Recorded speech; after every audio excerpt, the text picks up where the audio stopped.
സന്ദർശക വിസകൾ പുതിയ മിനിമം ശമ്പള നിയമങ്ങൾ പ്രഖ്യാപിച്ച വാർത്ത പുറത്തു വന്നതിന് പിന്നാലെയാണ് ഇതുമായി ബന്ധപ്പെട്ട ചർച്ചകൾ സോഷ്യൽ മീഡിയയിൽ പ്രചരിക്കുന്നത്. പുതിയ നിയമങ്ങൾ അനുസരിച്ച് പ്രതിമാസം 4000 ദിർഹം വരുമാനമുള്ള താമസക്കാർക്ക് അവരുടെ ഒന്നാം തലമുറ ബന്ധുക്കളെ സ്പോൺസർ ചെയ്യാൻ സാധിക്കും. 8000 ദിർഹം പ്രതിമാസം വരുമാനമുള്ളവർക്ക് രണ്ടാം തലമുറ, മൂന്നാം തലമുറ ബന്ധുക്കളെ സ്പോൺസർ ചെയ്യാൻ പറ്റും. പ്രതിമാസം 15000 ദിർഹം വരുമാനമുള്ള താമസക്കാർക്ക് സുഹൃത്തുക്കളെ സന്ദർശക വിസയിൽ കൊണ്ടുവരാൻ അനുവാദമുണ്ട്. ഇതാണ് പുതിയ നിയമം. ഈ പുതിയ നിയമങ്ങൾ ഒരു നല്ല നീക്കമാണെന്നാണ് ട്രാവൽ ഇൻഡസ്ട്രി രംഗത്ത് പ്രവർത്തിക്കുന്നവർ അഭിപ്രായപ്പെടുന്നത്. വ്യക്തികൾക്ക് അവരുടെ പ്രിയപ്പെട്ടവർക്കും സുഹൃത്തുക്കൾക്കും വേണ്ടി നേരിട്ട് ടൈപ്പിംഗ് അമർ സെന്ററുകൾ എന്നിവയിലൂടെ വിസയ്ക്ക് അപേക്ഷിക്കാൻ ഇത് അവസരം നൽകുന്നു. ട്രാവൽ ഏജൻസികളെ മാത്രം ആശ്രയിക്കുന്നത് ഒഴിവാക്കാൻ ഇത് സഹായിക്കും. ഇപ്പോൾ വിസയുടെ കാര്യത്തിൽ ഒരു തരം വ്യക്തതയുണ്ട്. എല്ലാവർക്കും ട്രാവൽ ഏജൻസികൾ വഴി വിസ അംഗീകരിക്കപ്പെടുന്നില്ല. ചിലപ്പോൾ പ്രവേശനാനുമതി ദുരുപയോഗം ചെയ്യുമെന്ന ആശങ്കകളും പിഴകളും കാരണം അപേക്ഷകർ നിരസിക്കപ്പെടാറുണ്ട്.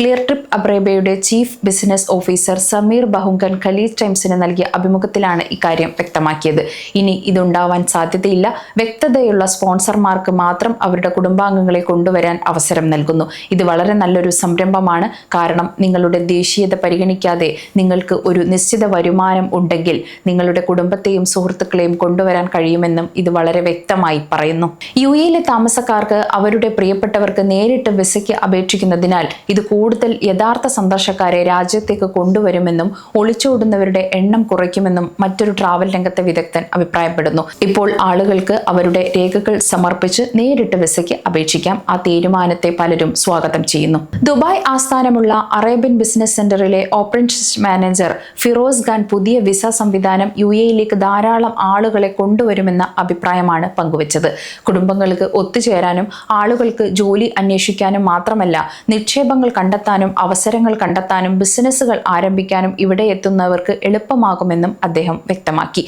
നേരത്തെ അപേക്ഷകർക്ക് ഒന്നിലധികം ട്രാവൽ ഏജന്റുമാരെ ആശ്രയിക്കേണ്ടി വന്നിരുന്നു. എന്നാൽ ഇപ്പോൾ അമർ സെന്ററുകൾ വഴി നേരിട്ട് സൗകര്യപ്രദമായി അപേക്ഷിക്കാൻ കഴിയുന്നത് നടപടിക്രമങ്ങൾ കൂടുതൽ ലളിതവും എളുപ്പമാക്കുമെന്നും അദ്ദേഹം കൂട്ടിച്ചേർത്തു. വിസിറ്റ് വിസയിലെ ഈ നിയന്ത്രണങ്ങളിലൂടെ യുഎഇയിൽ ദീർഘകാലം താമസിക്കാൻ ആഗ്രഹിക്കുന്നവർക്ക് കൂടുതൽ ആകർഷകവും സ്ഥിരതയുള്ളതുമായ ഒരു അന്തരീക്ഷം വാഗ്ദാനം ചെയ്യുന്നു. ഇത് രാജ്യത്ത് നിയമം തെറ്റിച്ച് താമസിക്കാനോ ഒളിച്ചോടാനോ ഉള്ള പ്രവണത ആളുകളിൽ കുറയ്ക്കുന്നു. വിസ നിബന്ധനകൾ ലഘൂകരിക്കുന്നതിൽ നിന്ന് ആളുകളെ കൂടുതൽ പിന്തുണയ്ക്കും. ഇത് യുഎഇയുടെ ഇമിഗ്രേഷൻ സംവിധാനത്തിന്റെ സമഗ്രതയ്ക്ക് മാത്രമല്ല, ബിസിനസ്സുകാർക്കും കൂടുതൽ പ്രയോജനകരമാണ്. പുതിയ നിയമത്തിലൂടെ ബിസിനസ്സിനും ടൂറിസത്തിനും ഒരു ആഗോള കേന്ദ്രമാക്കാനുള്ള യുഎഇയുടെ പ്രതിബദ്ധത പ്രകടമാകുന്നു. 2025 സെപ്റ്റംബർ 29 യുഎഇയുടെ federal authority for identity and citizenship, customs and port സെക്യൂരിറ്റിയാണ് ഈ നിയമങ്ങൾ പുറത്തിറക്കിയത്. യുഎഇയിലെ താമസക്കാർക്ക് അവരുടെ കുടുംബാംഗങ്ങളെയും സുഹൃത്തുക്കളെയും സ്പോൺസർ ചെയ്യാൻ ഈ അവസരം നൽകുന്നു. കൂടുതൽ യഥാർത്ഥ സന്ദർശകരെ രാജ്യത്തേക്ക് ആകർഷിക്കാനും ഒളിച്ചോടൽ കേസുകൾ കുറയ്ക്കാനും ലക്ഷ്യമിട്ടിട്ടുള്ളതാണ് യുഎഇയുടെ ഈ പുതിയ നീക്കം.